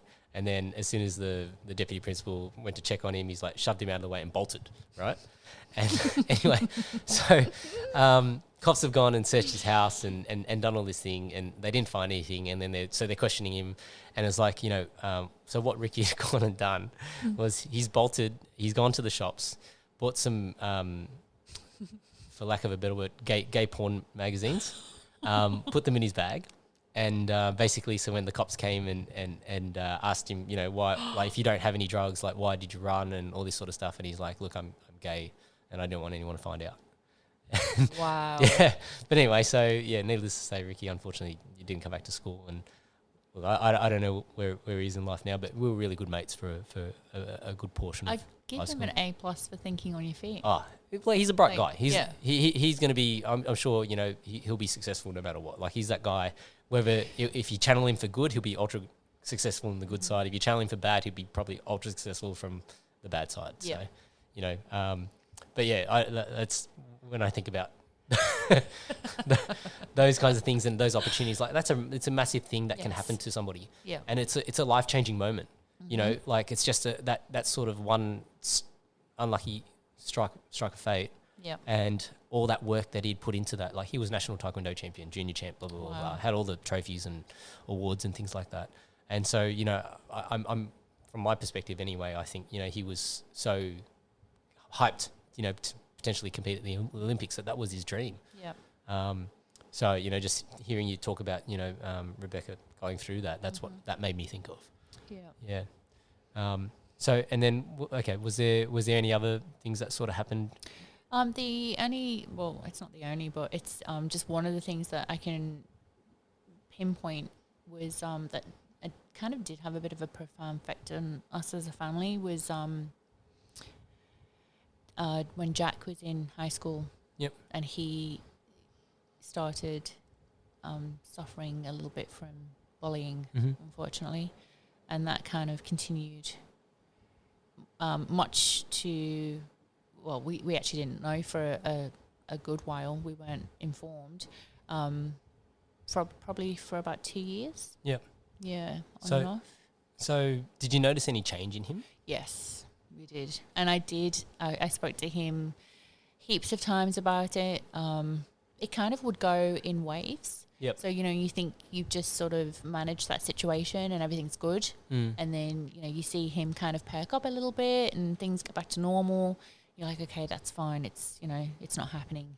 And then something would happen and you see a little drop off and you're like, oh, okay, is it happening again? Yep. Yeah, so it's kind of continued like that for about 2 years. Yep. And so I guess what was your first sort of telltale sign as a mum? Was there something that you noticed, or was it just because he became very quiet? Or he was always a very a bit like me, like creative, so very quiet, and he would be very content in his room, like watching. He's a big like Marvel and DC comic fan, so he loves all those movies. He loves to draw, and he loves to read as well. So he was very into all of his, you know, Harry Potter's and all those kind of books. So he would read, draw, build Lego, but it was more like in his behavior, and then just. He would stay in his room a little bit longer, all those kind of things. He wouldn't want to... He lost a little bit of weight. Yep. Yeah. Okay. And so then how did you broach that with him? We had a few conversations and, you know, I told him that as his mum, I knew something was wrong. Yep. And that, you know, he could tell me anything and, you know... He didn't, it wasn't like a long period of time where he was like, Mum, it's okay, and I would just let it go. Like, I found out pretty quickly, like he would confide in me. So I'm quite, you know, happy that all of my kids have always been able to talk to me and tell me anything, I hope. And I hope that continues, you know, through adulthood as well. Yeah. I think that is important. And he did confide in me that, you know, certain things were happening and that he wasn't too happy with and they were kind of upsetting him. And so I spoke to the school and I broached it a few times and the school were they weren't dismissive of it, but they, in their approach to rectifying the situation, they were a little bit abrasive and there seemed to be a lot of red tape surrounding what I could, like I was basically told straight away the things that I couldn't do. Yep. As opposed to the things that I could do. So, you know, straight away you're told, okay, well, that's not very good that that's happening to him. But just so you know, you can't do this. And I'm like, well, I wasn't asking that question. But thank you. So, yeah, we got on the front foot with it straight away on the few occasions. But then it kind of escalated a little bit. Was it physical or was it more verbal? There was physical, not punch-ups, but, you know, it's more like shoves when people pass each other in the hallway, you know, like elbows and shoving into the wall and that kind of stuff. And there was a lot of unfortunate name-calling and things like that as well. Yeah. So, yeah, which really upset him. Yeah.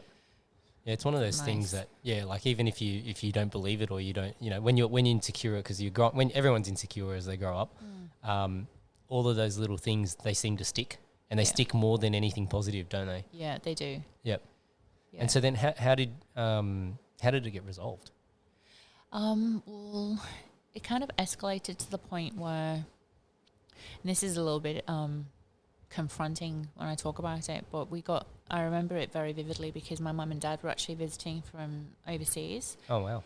And I got a phone call from his school telling me that he had collapsed in assembly. Collapsed? Yeah. Collapsed in front of like 800 students, and in the process of collapsing unconscious had wet his pants. So become incontinent and wet his pants in front of everybody. Yep. And that I would need to go because he was in sick bay. Yep. And obviously take a change of clothes and everything like that. So I did. And then through that incident, I found out that he'd been mercilessly bullied for like the last week or something, and that it was just, that was a direct result of just anxiety and just being scared to just be there in that room with everybody and just overwhelmed. And he hadn't been eating enough things, you know, his lunch was just getting discarded during the day and things like that. So yeah, it was very... That's really confronting. Yeah, very confronting. So myself and Scott had a meeting with the principal, and, you know, it was discussed what options we had and what they were going to do with the other kids. There was 2 or 3 kids involved, and, you know, their parents were going to be called in and spoken to and told, and if not, then they would be suspended and it wasn't going to be tolerated, and we were completely within our right. So they did get all the other parents in, and it stopped for a while. Yep. And then I think I found out a few months later one of the kids was expelled anyway for doing it to another kid. So, but by then, unfortunately, I think because Jack is such a old soul, and he's so forgiving in his nature, and he's so easygoing.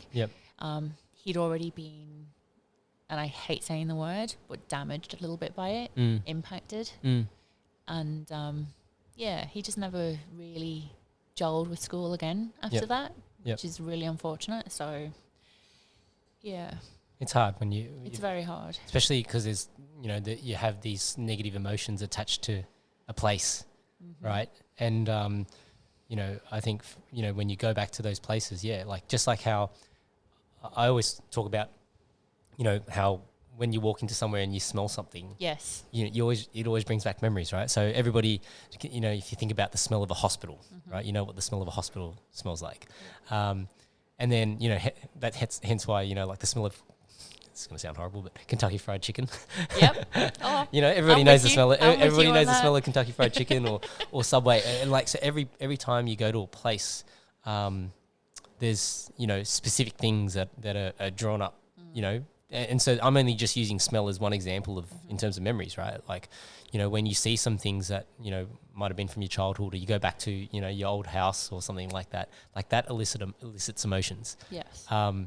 You know, it was quite funny. Well, it's not funny, but it's interesting. I was like, one of my employees, who's also a good mate of mine, we actually grew up in the same area in St Clair, like probably streets away from each other.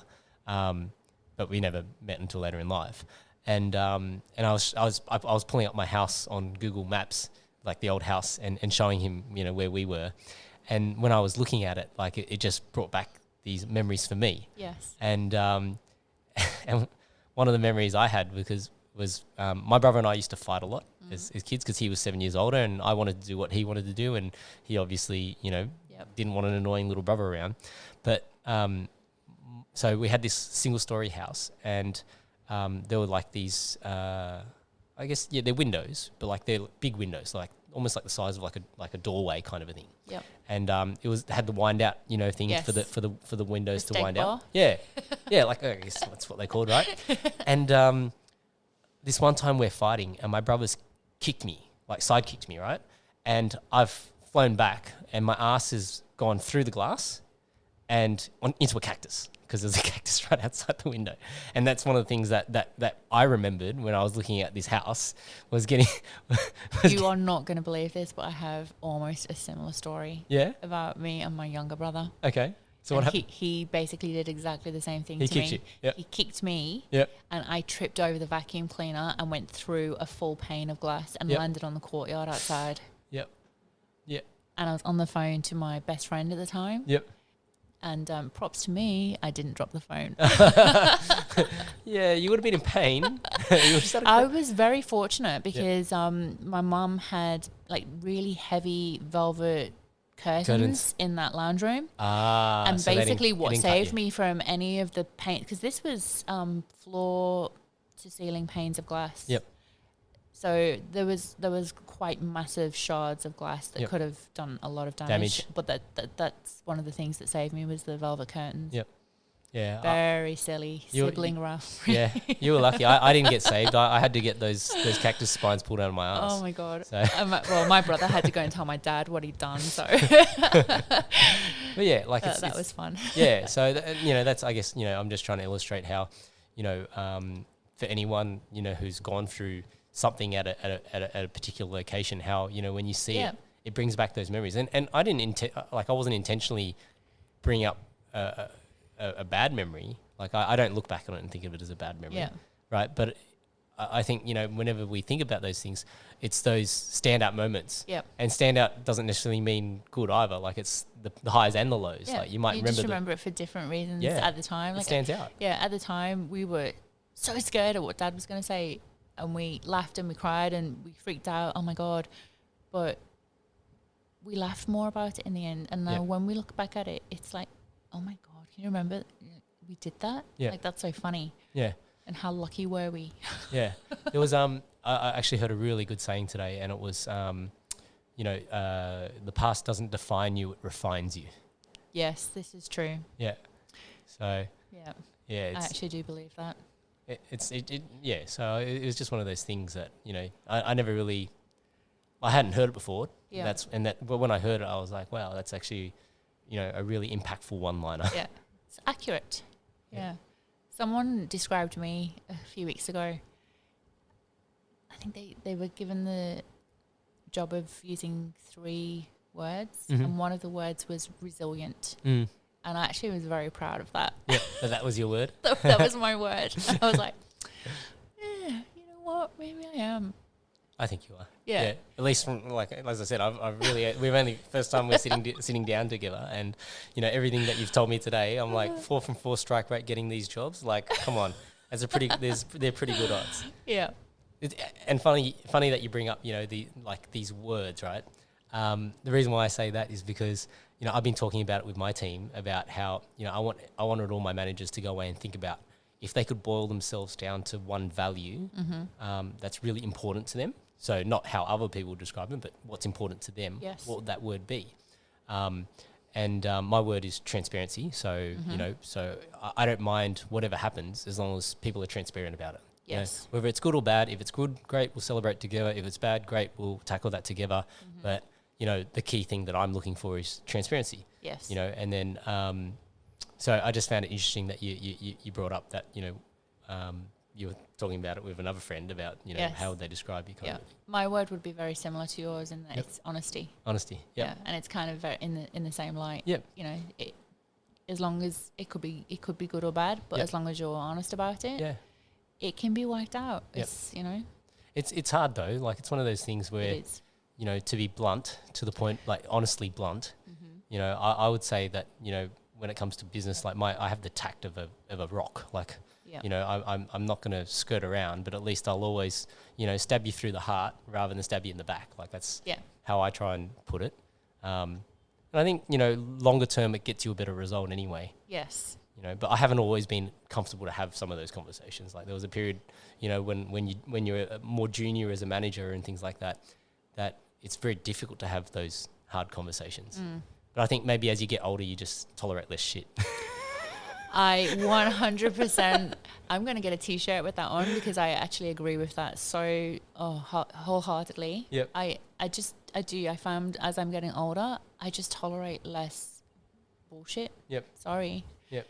And I just want to be a straight shooter and, not that I've been surrounded by any of that, like, where I'm, I don't know, trying to filter it all out all the time, but I kind of pride myself on being someone who is honest and loyal and trustworthy and straight talking. And I just think that, if you are like that with people, it helps other people to grow as well. If other people if you highlight your, I won't say failures, but like your shortcomings or anything that you don't particularly like about yourself, and you fix it in a positive way, or or at least try to. Yep. I think only good can come from that. Yep. Absolutely. Yeah. All right. I want to switch gears a little bit. Go. The Capsule Collective. Oh, that is switching. Yes, because I've just realised we've gone through this 1 hour and 50 odd minute conversation so far, and we haven't even talked about this other side hustle of yours. So, my baby. My fourth baby. Yeah. How did this? Where did this come from? Oh, right. Well, to put it in a nutshell, COVID. Yep. That thing that we've all had to work with and live with and deal with over the last year. So just with my time at the Iconic, I was there for about 6 years. And in March this year, I kind of came to the conclusion that I didn't really want to be there anymore. Yep. Love the people and respect the people that I worked with, but just for me in a personal growth level, I just wanted to move on. And it's a very corporate and e-com driven business now. So it was very much the same day in and day out, which is great. But the creative side of me was kind of calling out for, something else. I want to do something. So I made that really tough decision to leave because, it was such a it was such a routine, and it was a salary paid job, and it was, a stability. And so I did struggle with the decision for a little bit. Yep. Finally decided, resigned, and then I was going to actually go to another role, but that fell through because of the whole COVID thing. So they couldn't honour the contract, which was completely fine because everybody was affected. So it this whole skincare thing, I had been working on in the background for a couple of years. Yep. And it was just another sort of branch off from the makeup side of things. So obviously with the Iconic and with all of the different girls and guys that I would work with on a daily basis, I would be working anywhere up to 10 models a day. Yep.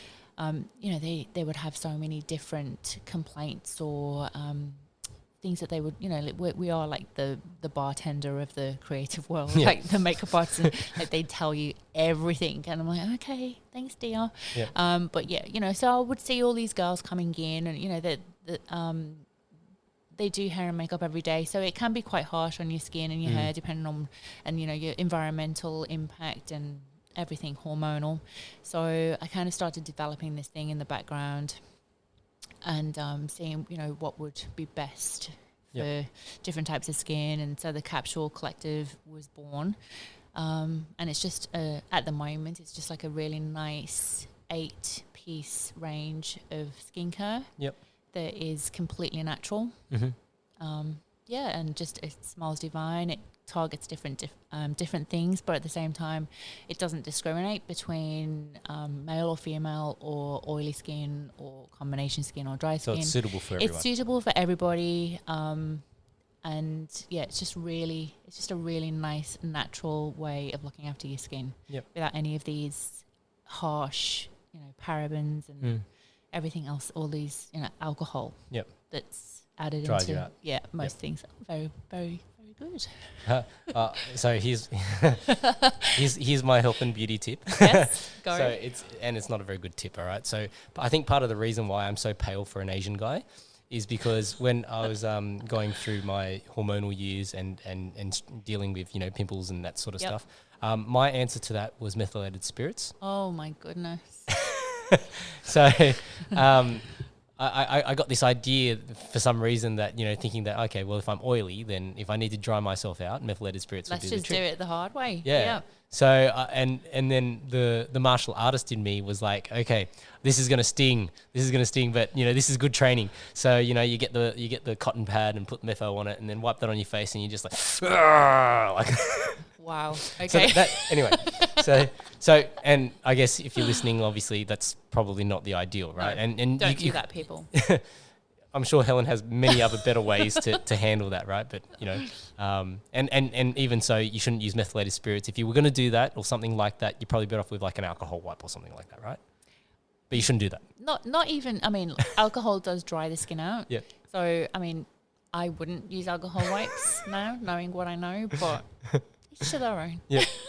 So, okay, just talking about how you develop this stuff, right? Yes. So did you already have these ideas in your head, or did you have to go and research, and how did you put it together? I researched a little, and then I actually found a really beautiful family-run company up in Brisbane, Yep. who are a pharmaceutical and beauty-derived business, Yep. and that's all that they do. So they come up with essentially foundation recipes for all different kinds of beauty skincare products, and then you go in and you kind of work together and you hone in on what particular product that you want, Yep.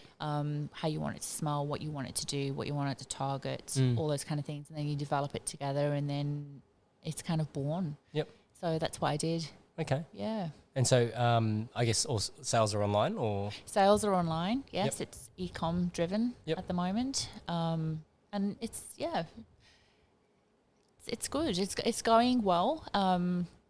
Has it been challenging? Like, what's been the It's- biggest challenge about that It's business? been challenging because I've taken it all on myself. Yep. So from the very beginning, the inception, from registering the business name to Yep. saying, okay, I'm doing this. Yep. It's all been me at home, Mm. working from home during COVID, building a business. So like the research and development aspect, the marketing, Yep. the product development, the compliance, the insurance, the financials. Everything has been me. The web development. So I've built the website. Oh, wow. Everything. So yeah. So you self-taught yourself a lot of things in this time. So so I've done everything, which has been a lot of work, I'm not Yep. going to lie. And it continues to be, because obviously it is an e-commerce run business, Yep. which has to be marketed digitally and socially, because that's just the way the world is now. Yep. So it's got to be completely visible and relevant and continue to be seen Yep. for people to To purchase. it. So that is the issue. Well, it's not an issue, but that's the challenge that I'm facing now, is how I take it from that level and then take that next step Yep. where the marketing starts to really, really work, and then there's just like hopefully, as we all wish as Yep. small business owners, there's a bit of a snowball effect, Yep. and things just start to happen. Yeah. Well, marketing is the amplifier, right? It so, is, yeah. if you've got this product that you believe in, then like your time now is rather than, because you've already spent the time building the substance. Now it's about working on the marketing side to then Yes. amplify the effect. Yes. Yeah. Yeah, which is I'm finding really good, but again, it is it's a 24/7 job. Yep. When you're doing something for yourself, and I do thoroughly enjoy it, and I believe in my brand and Yep. what it stands for, and I'm really happy with how it all worked out in the end, and just how it looks and how it feels on the skin. Everyone that's used it has given it the most amazing reviews. I've had a few celebrities use it who've said that it is really great. feels beautiful, and it's it's just divine on the skin. I've had a few celebrity bloggers blog about it, which has been really great. Yep. They are friends of mine, but they did actually use the product, and they did come to the conclusion that it is really good. Yep. But yeah, it's just all it's Australian botanical based, and it's hand pressed, and it's natural, organic, it's vegan. It's cruelty free. All of the packaging is sustainable and recyclable. Yep. So there is a business ethos there, and a consistency within the brand that I just wanted it to. I do find that there is a trend for that now. People are being more conscious of Yep. what they put in their mouth, what they put on their body, Yep. how much electricity they use, how sustainable they are, how much they recycle. So it's just organic to actually follow suit in that, because if people are wanting that, then that's what you have to give them. Yep. So yeah, All right. it's worked out well. Great timing to be talking about it, because we are in the lead up to Christmas. Yes, So I'm guessing it's going to be a great gift idea. it is. I do great hampers. So if people wanted to find it, where would they find? They would find it online at the www.thecapsulecollective.com. Yep. Okay. And also on Instagram, which is The Capsule Collective, and Facebook, we have a Facebook page again, The Capsule Collective. Yep. Yeah, it's all consistent. Sweet. And if people wanted, as I said, want to see beautiful people, or glamorous people, I should say, they should check out Helen's Instagram, which is at Helen Shields 1977. No, that was the year I was born. Thank you for that. Sorry. Shit. But, well, that was a cock up. It's at Helen Shields 1177. 1177. Okay, yes. There we go. I don't know why I thought 1977. Although my brother's born in that same year. Oh, look. Everyone knows how old I am. I don't care.